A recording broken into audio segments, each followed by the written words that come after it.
Hey guys, I'm Mary and welcome back to the channel. So today I am doing a rare TBR video. So if you're new to the channel, you might not have heard me mention in a previous video that I've kind of just stopped doing TBR videos this year.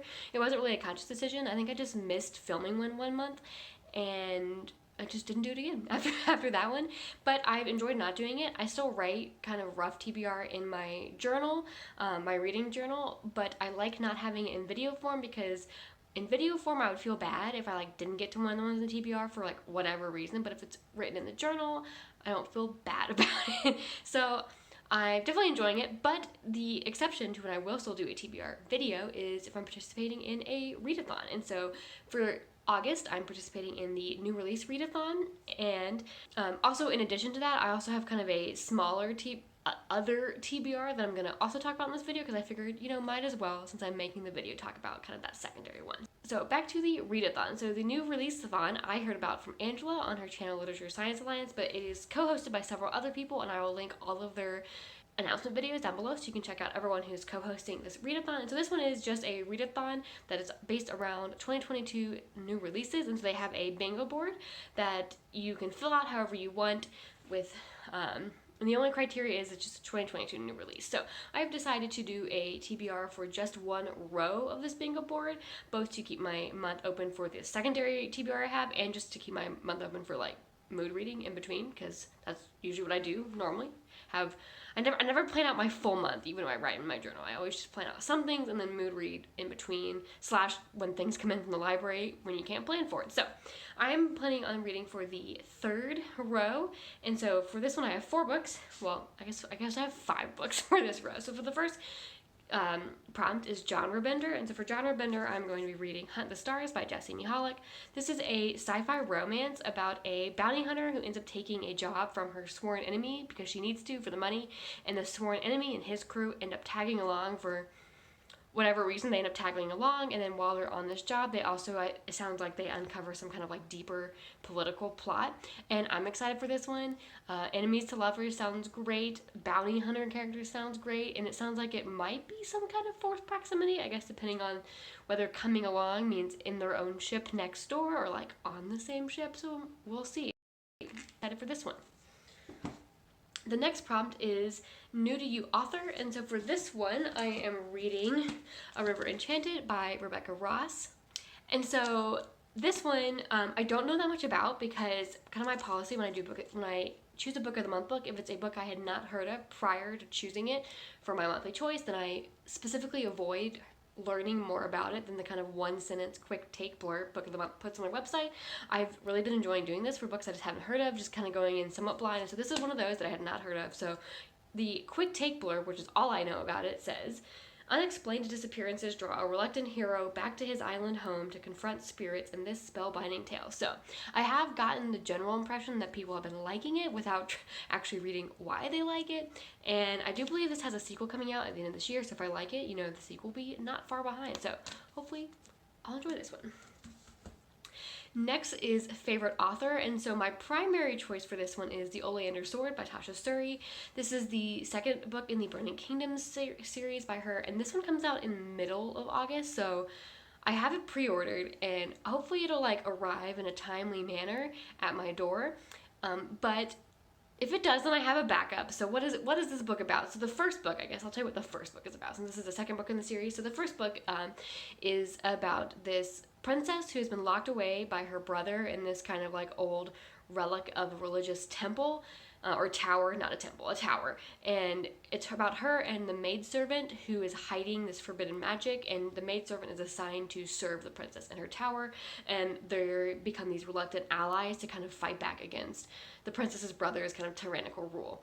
And I love the first one, very excited for this one, cannot wait for it. So if The Oleander Sword, however, does not arrive in a timely manner, to which I think I could actually finish it during the month, depending on how long it takes to ship to my house, I do have a backup, and that is Book Lovers by Emily Henry.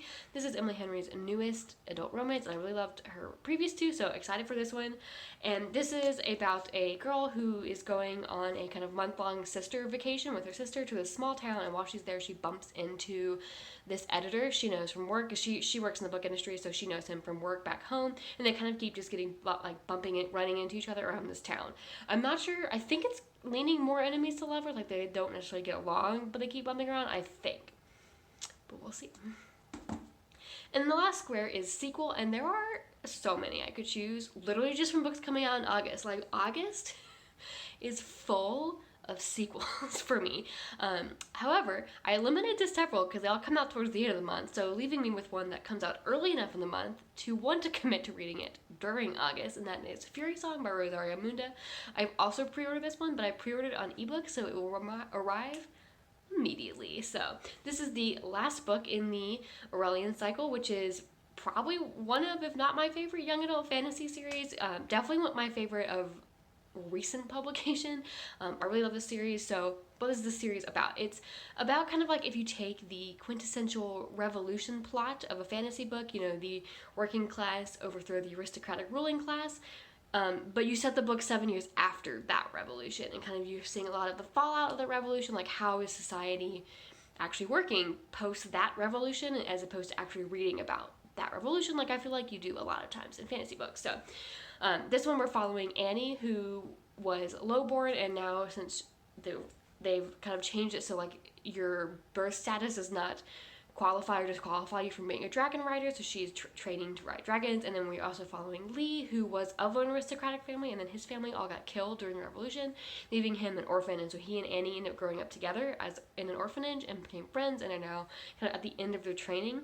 So we're kind of following how they move forward next in this world. And also it talks a lot about, is the new like government structure actually better than the old one? Like, it's better in some ways, but maybe worse in some ways. It's actually like looking at it kind of through a, you know, the dust has started to settle. Actually, are we in a better spot overall? And again, I really love this series, and I cannot wait for the third one. So those are my 4/5 books that I'm definitely committing to New Releaseathon. If I read other new releases, I might mark them off on my bingo board anyways, but this is the row I'm committing to kind of cross off. So my secondary TBR for August is a DragonCon reading list. So if you've never heard of DragonCon, it's a big fan convention, kind of like Comic-Con in a similar vein, but not quite as big. It's probably only 2/3 the size of Comic-Con. I looked at, so much smaller and a little bit less mainstream. Like, I know Comic-Con kind of has like all the TV shows and movies, and DragonCon's a little less mainstream. I think it doesn't quite attract the same kind of star power guests that Comic-Con does by far,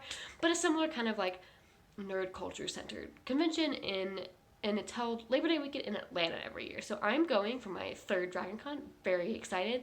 But so what I did last month was I was looking up the guest list, as I do frequently as they add new guests, and to see kind of if there's any authors I like who are going to be there for potential book signings or doing panels. And so I found 3 authors that I am interested in reading at least one book from before I go. And so those 3 authors are, so the first one is Alex White, and for Alex White I want to read their new release, August Kitko and the Mechas from Space. I think that's how that title finishes. So this is actually not a new to me author, the other 2 are, but I read Big Ship at the Edge of the Universe by Alex White, and I didn't love it. I thought it was very middle of the road.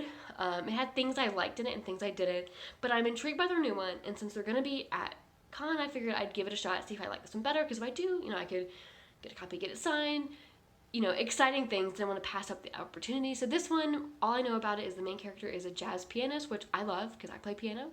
I don't play jazz piano, but I play piano, and they're in a world where they're about to be invaded by some kind of like AI mechas from space, I guess hence the title. But when they arrive, they end up not killing the main character like they'd expected. And so that's kind of all I know about it. I've heard some very few preliminary like ARC reviews of it. It did just come out, so I guess maybe not necessarily ARC reviews. I've heard it's good, so I'm excited to try this one. So the next author who I've not read from before is Christopher Ruocchio, and I'm going to read Empire of Silence, which is the first book in the Sun Eater series. I've mostly heard like people's opinions of this series more so than people actually saying what the series is about. Like, I've heard lots of people who love this series and love talking about how much they like it. And so what I gather what this is about is it follows Hadrian, who is kind of telling his life story, and he's kind of later in life he becomes like a hero and also a monster, like notorious for like lots and lots of different like good and bad reasons, kind of maybe like kind of an anti-hero, maybe, that could be wrong. And I've been interested in this series before. I kind of was like mentally waiting for it to be completed before it kind of moved up my priority list, but since he's going to be at DragonCon, I figured I might as well pick up the first one, and if I like it, you get to meet an author who wrote a book I like, so cool there. And the last author, again, someone I have not read from before, is Nnedi Okorafor. So for her, I think I'm gonna read Binti. I couldn't decide what I wanted to pick up from her, but I think I'm gonna read Binti. And if you think I should start with something else, let me know in the comments. This was the one I was like, I don't really know what to read because they're kind of all available in my library, so I could just pick any of them up. So I don't know, but I think I'm gonna read Binti because that's just kind of the thing I think I've heard the most about. So I figure I'd pick up what appears to me to be their most popular work. So Binti is the first novella in a trilogy about this girl who gets accepted at a prestigious university, and the people like she is from, she's like, I think the first to ever be accepted there, and so she leaves her people to go to this university. I think either the university or maybe the city the university is in has gotten embroiled with some kind of alien race, and it's kind of like high political tensions, and that's all I know about it. So I've heard pretty good things about this one, and yeah, I'm excited. So if you are participating in new Releaseathon, let me know what you're planning on reading, or if you have any suggestions for other Nnedi Okorafor books, or any thoughts on any of the books I mentioned. If you've read them, let me know in the comments below, and I will see you in my next video.